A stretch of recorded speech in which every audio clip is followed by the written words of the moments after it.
For millennia, humanity has gazed into the depths of oceans and the corridors of history, searching for a sunken world whispered about in legends and myths.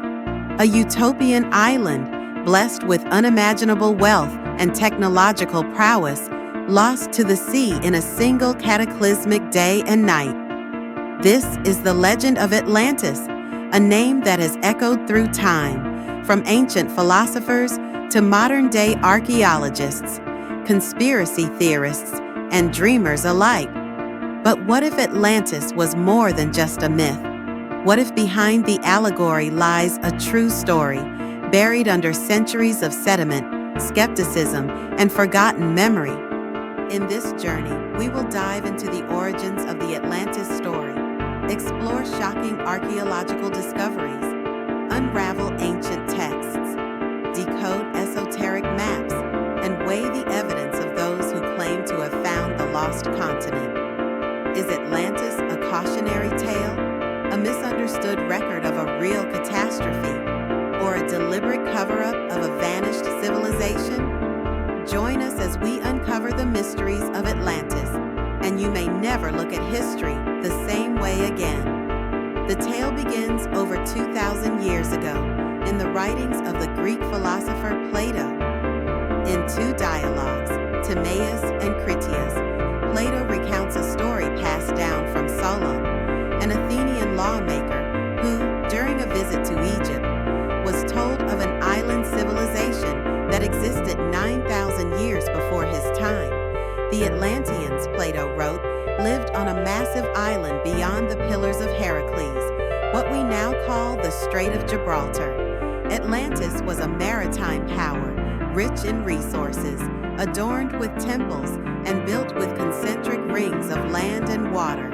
The city was so grand, its architecture and technology rivaled anything the ancient world had seen. But this prosperity led to arrogance. The Atlanteans, intoxicated by power, attempted to conquer the known world. In response, the virtuous Athenians stood against them and triumphed. Then, as if punished by the gods themselves, Atlantis sank into the sea in a single day and night of misfortune. Plato insisted the story was true, not mere fiction. Yet his contemporaries, and many scholars today, regard the tale as allegory, a moral story warning against hubris and the corruption of power. But if Atlantis was a fiction, it was a remarkably detailed one. Plato described its geography, economy, political system, and even the materials used in its construction. He wrote of orichalcum, a mysterious metal said to line the walls of temples. This specificity has led generations to question, did Plato base his account on a forgotten truth? Throughout history, attempts to locate Atlantis have spanned the globe. In the 16th century, European explorers believed the New World might be Atlantis. Later, during the rise of the Theosophical movement in the 19th century, mystics like Helena Blavatsky and Edgar Cayce claimed to channel information from ancient Atlantean spirits, describing a lost civilization with flying machines, crystal power sources, and psychic abilities. Modern theories are even more astonishing. Some believe Atlantis was Antarctica before it was covered in ice. Others argue it was Minoan Crete, destroyed by a volcanic eruption around 1600 BCE. A few suggest it was located in the Caribbean, possibly the Bahamas, where underwater structures like the Bimini Road appear to be remnants of an ancient city. Even more controversial are theories linking Atlantis to the Azores, submerged land masses in the mid-Atlantic, or to megalithic structures across Europe and Africa. And then there are those who argue that Atlantis was not just a place, but a global seafaring civilization, one that seized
Atlantis have been a real civilization,